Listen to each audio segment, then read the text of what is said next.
Oh my goodness, good morning everybody, it's Jax. Hope you're having a great day. This is a Monday morning, this is the beginning of the week. And what better, you guys know how the sunshine can charge my face? I love it. Oh, spring is inching closer here in good old Montana. It's getting closer, still some pretty chilly nights, getting down in those cold temperatures, down into the 10, 12 degree range. But then in the daytime, it's warming up there, getting a little above freezing, melting some of this ice and such. Pretty good. Hopeful. You've been following along. We've been in a years-long drought. And this is the time of year where you just have hope. You're like, I hope. Cross your fingers. I hope. This may be the year. So, anyhow, I want to take you along on a quick little adventure today. Kind of catch up with you, fill you in on a few things. The content on the page is getting to be, what's the word? Many. The content is many, is much.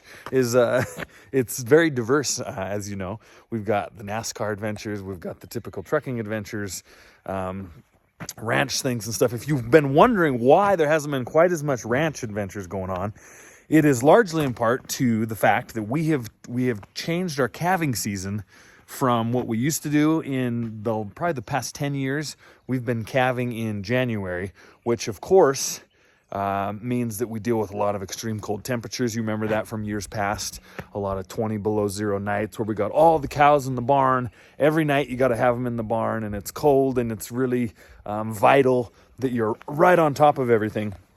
So a couple little things happened last year, and that was that you remember last winter we had to get our cows through the winter on straw and a little bit of corn and some canola screenings. And it worked. Like, we made it through. It was something I didn't realize we could really do with our cattle, but because of the situation we were in from the drought, it's where we found ourselves. So that was last winter, right? Well, typically, if you want your cows to calve in January, you need to put the bulls in to breed the cows in April, okay? Well, this last April, when the typical breeding time rolled around, our cows weren't quite in ship shape. They were getting along fine, of course. They were raising their calves because by then last year they had calved, but they were really thin. And a cow has to be pretty fat and happy in order to breed. She has to be in pretty good shape. Our cows were in tough enough shape that we were thinking, this might not go real well. Meaning we would put the bulls in, and maybe only half the cows were gonna breed within the window we wanted, and then the other half of the cows were gonna straggle out and get pregnant as the weeks and months rolled along. The reason we didn't want that is because then this year our calving season would have started in January and would have just drug through these winter months. So what we decided to do, I should say what I talked Rooster into doing, was instead of trying to feed our cows a bunch of feed that we just didn't have to get them fat and in good condition to breed, what we decided to do was, let's let the grass turn green last spring, in May and June. Let's let the green grass come up, and let's let the green grass be what gets the cows in shape, rather than us trying to find more feed, which was so expensive to feed the cows and get them fatter to breed.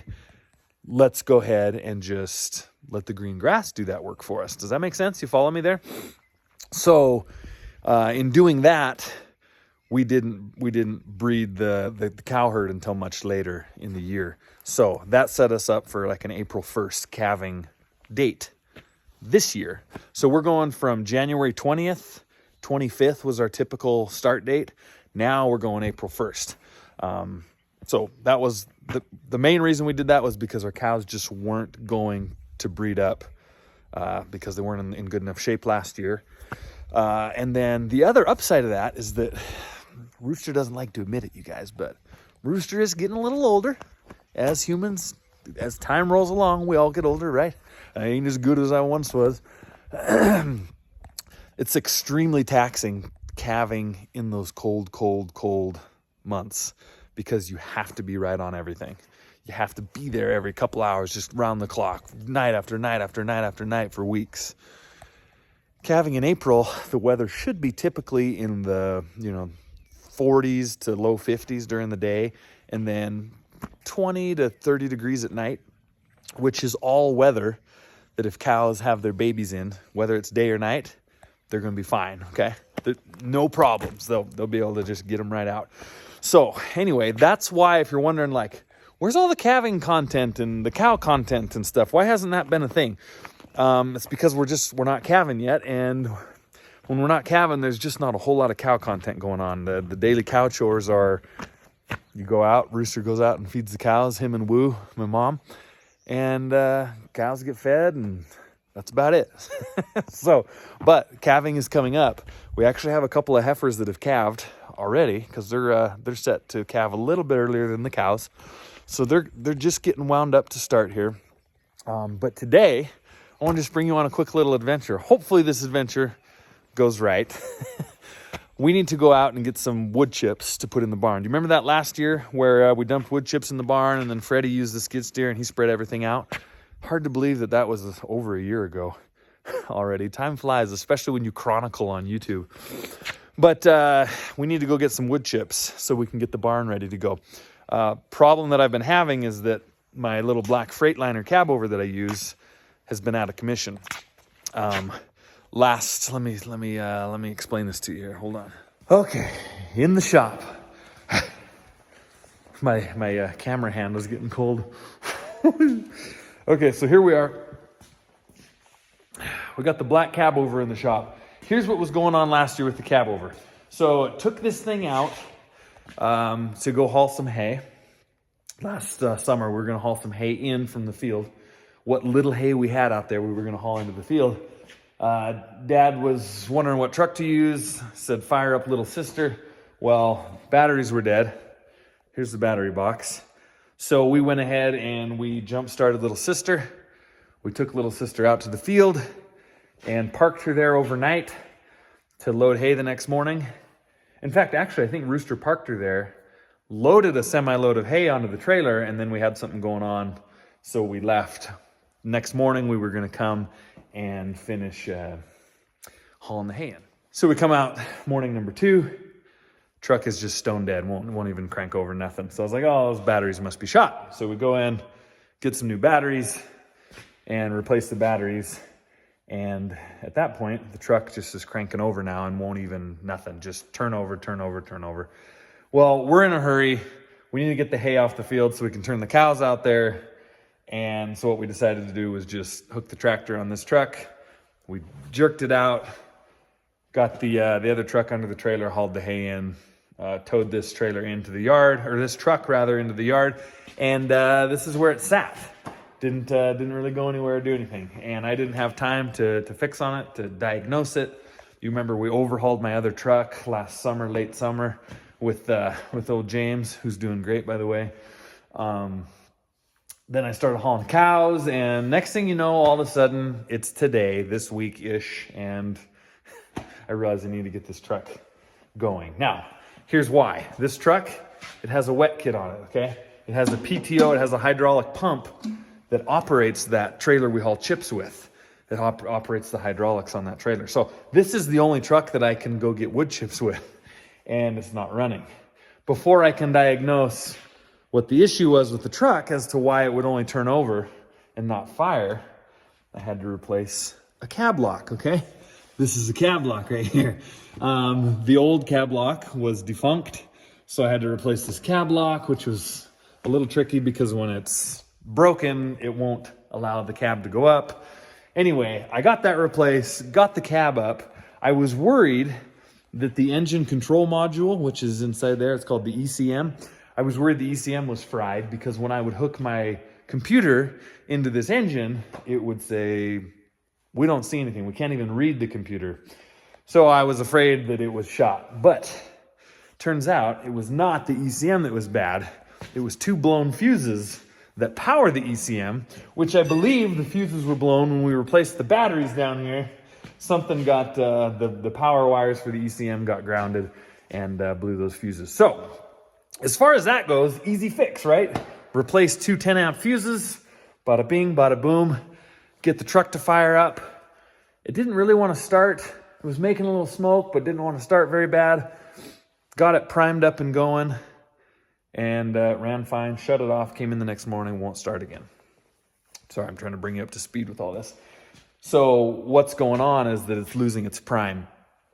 When I say that it's losing its prime, the fuel lines that run from the engine to the fuel filters and back down to this stuff, they were all empty. They have no fuel in them. So one of these fuel lines, I believe, was compromised and letting air into the system and allowing the fuel rather than maintaining a nice suction and a vacuum. Kind of like, you know how you can put your, finger over a straw and pull it out of your cup and then pour the liquid down in your mouth by letting your finger off the top of the straw? That's kind of what a fuel system works like. Look here. In fact, here's all my lines. I got some new lines made. So when this long line is full of fuel and it's hooked up to the system, it creates like this vacuum. So fuel is in the line, shut the engine off. It cannot leak. It's like having your finger over the straw. It cannot run fuel back into the tank. But if something's compromised, it's like taking your finger off the straw. It'll let diesel run all the way back out into the tank. The next time you go to try to start your rig, your poor little pump has to try to suck diesel all the way from the tanks, clear up through the filter system and all of it, and get back and get the engine going. And that's a good way to burn your pump up on your motor. So I got some new lines made. Got to put the lines on today. Got to prime this truck up. Got to get her going. Got to air up some tires. Got to get outside. Got to get hooked up to that trailer. Got to make sure it's good to go. Got to make sure I got enough hydraulic fluid. That trailer leaks a little hydraulic fluid. So I need to make sure that my tank is topped off with hydraulic fluid because the trailer is going to be low on fluid. And then we got to run out to the Amish. We got to load up those chips. We got to bring them back here. We got to get them dumped in the shed and get the chips spread out. It's going to be a quick little adventure, but I thought, why not bring you guys along because we haven't had a good ranch adventure in a while. I got my battery charger, helping out these batteries. This truck has 3 batteries. A lot of semis, most semis have 4 batteries. Anyway, this one's got 3. So I anticipate quite a bit of cranking involved by the starter to get this thing to prime up. So topping off the bats. Got my new lines put on. If you're wondering what you're seeing here, these are hydraulic lines, yes. We live far away from a supplier. And the best we could come up with was hydraulic lines, which do work for fuel. They're made for high pressure oil. And so what works for high pressure oil shall certainly work for low pressure fuel. So anyway, that's what you're seeing there. Got the, this is the suction side here. So this is the main suction line. These are the suctions from each tank. This is the return line. They did not have these return fittings, so I didn't replace the return line, but it's low pressure and it's the return line. So I don't anticipate that is gonna cause any priming issues, but check it out. This was the old one. And find a spot where the camera will focus here. Yeah. There was that. And maybe that was it. Yeah, that was the one where it had dug into the bracket that's holding it. And it doesn't take much. It doesn't take much. All it has to do is be able to suck the tiniest little bit of air through there. And that's that. So anyway, my plan right now is to, I'm gonna go ahead and take this line off. This runs back to the tank. And I'm gonna stuff it full of diesel fuel and see if I can just get a lot of fuel in the lines coming from the tanks to help that flow. I'm gonna undo this one and I'm gonna fill it full of diesel. Filling up the fuel lines didn't work as well as I was hoping. Mostly just gave me a mouthful of diesel and such. I won't bore you with the details, but anyway, we're gonna just have to do it. Some of these trucks have they have a way you can prime them. You know, they have a little primer pump. Caterpillars have a primer pump on them. Unless you add something special to them, Detroits and Cummins on these older motors. You're just kind of at the mercy of the old pump. So we're gonna crank her a while here and off and on so we don't overheat the starter.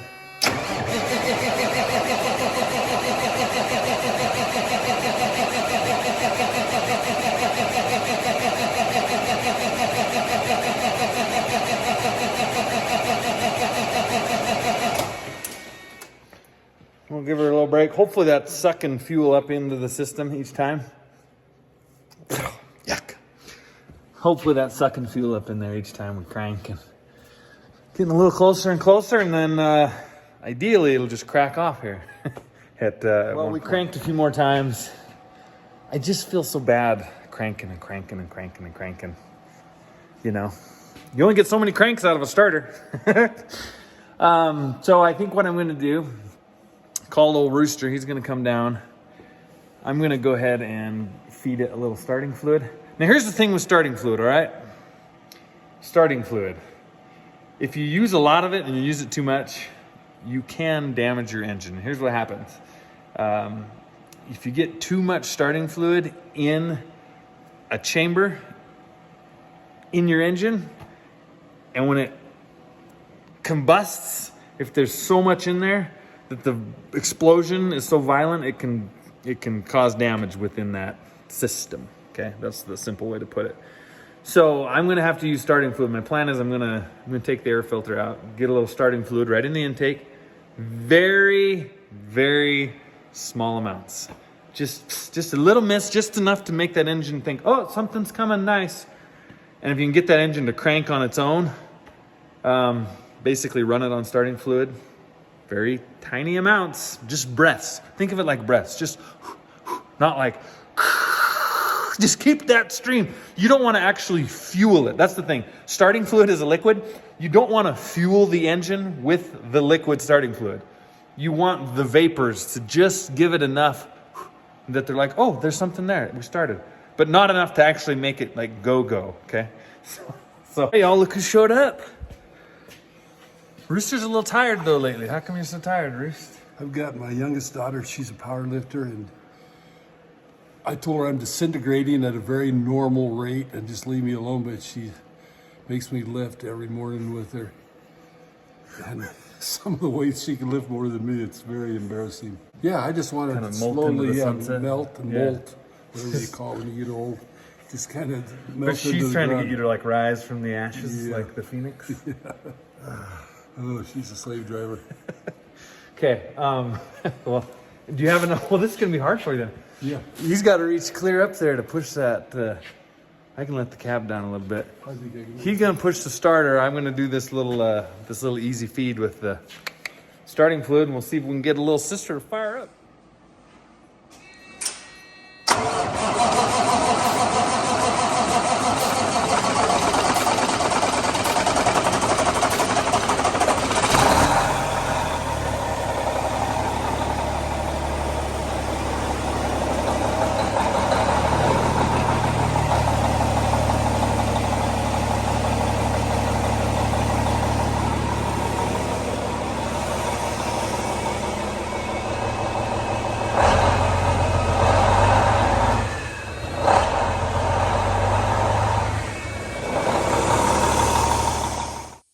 Something up in here. I don't think it's my fan hub though.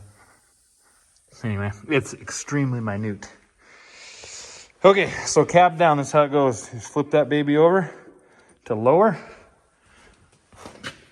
And she's starting to lower. You gotta lift that lock up. See how slow it's going down?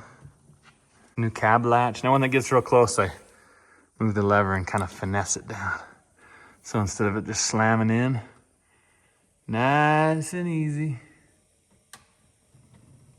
Nice, and just tap it in. Just tap it in. And there you have it. You know that it's locked when that pin is in. That's considered in. Out, it sticks out about 1/4 inch or 1/2 inch out of there. Okay, y'all. Well, let's whenever you jack up your cab, all your little treasures, all your junk that you didn't realize you had, it all comes to the front. It's been off for like 10 minutes.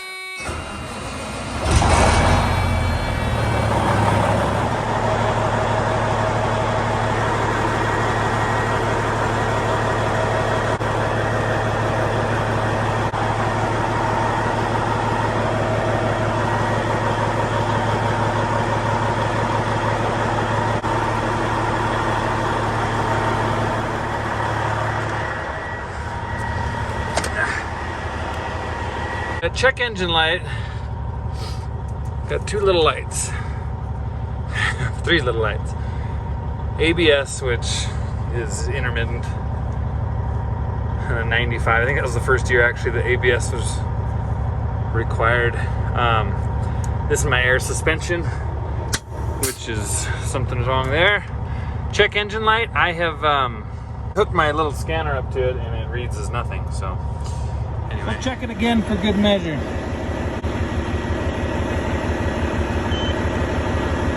Active 434. Let's see what that is. Okay, so 434 was a basically it's an intermittent power code, and I'm sure it was the same code that was up last time when I was these low batteries and then putting the charger on and off and in and out. Anyway, it's the fix typically is check your battery connection, so it makes sense that code was up with the charger on and off and boost mode and whatever. So anyway, I cleared it.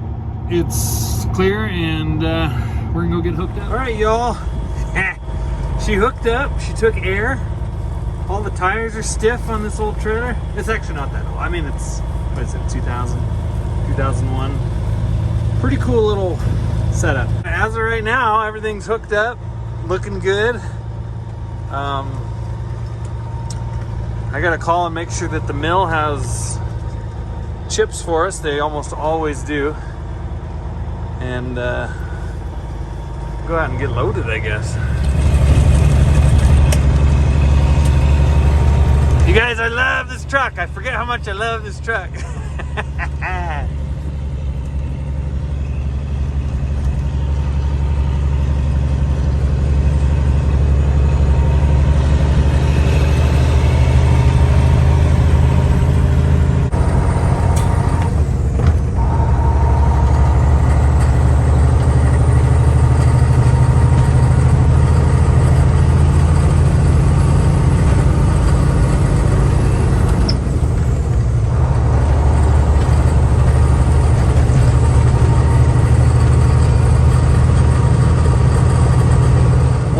So far, I mean, I'm only a few miles up the road, but everything just feels like good old Little Sister. I named this truck Little Sister because at the time I had a 379 black Peterbilt that was gray and black, and I painted this to sort of match it, and so we named it Little Sister because it was like the little sister of the big black Peterbilt with a big old man-eating cat. But anyway, Little Sister just so far feels like good old Little Sister. Throttle response feels good. I shut it off there again for a couple more times, not for very long, but for 10-15 minutes, and everything fired right back up. I'll have a pretty good little test here. I'm coming into town, and I'm gonna have to park and let it sit for probably an hour, and that will definitely let me know. I forgot to grab my starting fluid. So if it does lose its prime, I guess, while it's parked, I'll have to either crank it till it fires, or, well, I kind of want to do that because I probably don't got the battery power either. So I'll have to go get some starting fluid in town if I need to. But hopefully everything's well. We're gonna, like I said, we're gonna go out and get these chips here. That's where we're on our way to. And, we might have to wait till dark tonight to unload and let it freeze up. The ranch yard's pretty muddy. It's like 35 degrees, so everything's thawed out and mudding. And I don't want to get stuck back there and make a big ruts and a big mess in the yard. So we might wait till this evening till it gets dark. We'll see what we decide on. But it's gonna be the test. We're shutting her off. It's gonna sit for an hour. Cross your fingers, y'all. Yeah. Come on, baby.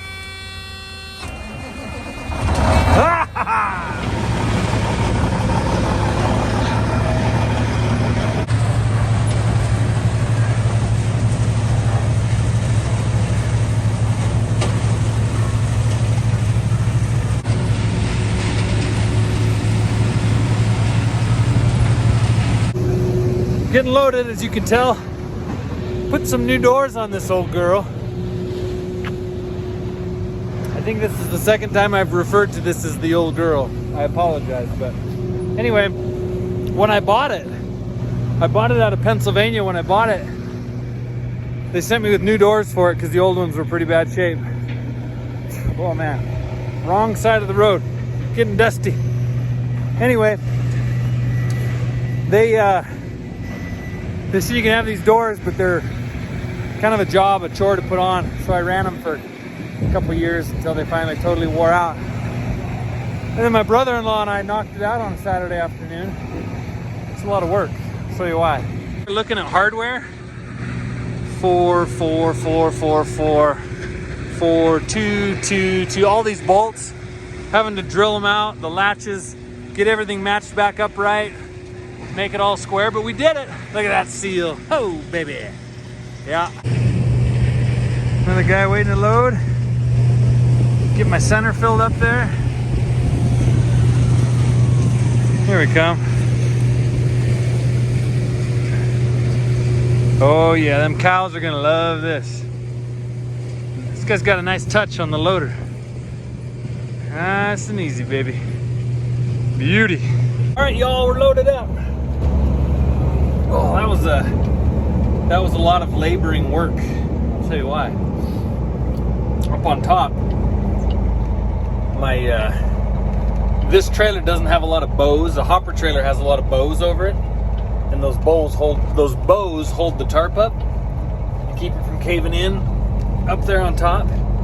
This trailer, it doesn't have bows. It just has like 3 or 4 big old kind of not bulkhead, but big cross beams, I guess you'd call them, that go across. And anyway, we had enough wet snow that it pushed the tarp down in between some of those big cross beams. You know, kind of like that. Almost, if you looked at it from underneath, it would look like a person laying in a hammock, you know, from the bottom, like that much moisture. Well, then it froze and was like 8-inch thick ice. So I had to crawl up there and shimmy out there with a claw hammer and chonk all the ice. It's probably 1,000 pounds of ice that I had to break and get off the tarp. So, gave me a good little cardio workout, but we're just pulling her out of the mill here. They make pallets here.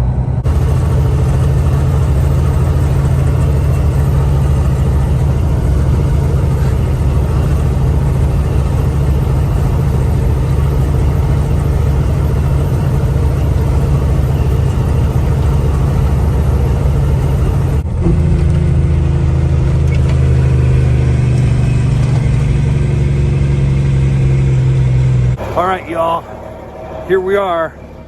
We had to wait till the darkness fell because it was too muddy to get in here. So now that it's froze up a little bit, oh rooster man, hey, we're ready to dump this old baby. Look over there. Oh yeah, that's the calf, if you couldn't tell. Okay, so oh yeah, we made her in good. Try out these new doors.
So there you have it, old Rooster's finessing that loader. He got all that stuff spread around. I mean, with us calving later on, you know, in the year, like I mentioned at the beginning of the video, we used to calve in January with lots of cold, so we many nights would fill that barn full of cows. Calving in April, chances are we're hardly ever going to have to put cows in there unless we get some big spring blizzard blaster or something strange. Typically, we're not going to have to use that. So by putting sawdust in the barn now, good chance that load of sawdust we just laid in there is going to last us for 2 years. Maybe 3. I don't know. One last little spot that we need to scatter sawdust. This is the chicken coop. You remember the coop? We brought it in. Definitely a spring cleaning day for the chicken coop. Old Freddy Man Fred there laying down a little of that sweet sawdust. What are you doing, Marty? Nothing. Army had the dirty job of cleaning out the laying boxes. So anyway, you guys, I hope you enjoyed. We're gonna finish and wrap up this chicken coop deal and move on to the next thing. But it's all good. I appreciate you guys. Appreciate the support. Happy to have you along. Last thing I was gonna mention to you guys. Remember our album that we made about a year ago? It is so close to being ready to go. Last week, we're getting the final mixes back for approval, for us to listen to for approval. And then from there, we send those off to a place that masters them, basically formats the tracks so that they can be, you know, put on the internet, they can be put on a CD. And then those formatted, mastered, mixed final tracks will come back and we'll get them into production. So we're really hoping that here in the next 2 months, 3 months, we'll have all of that. There's a bit of a process there as well. You know, we got to get the packaging figured out and some things like that. But I promise we'll give you guys a teaser on here soon. I'll give you a little teaser of what's to come, just so that you don't think this whole record making deal was a complete myth. But sawdust is going in, and I got to fly out early in the morning for another NASCAR run, going to Austin, Texas this week. So, till next time, you guys be good.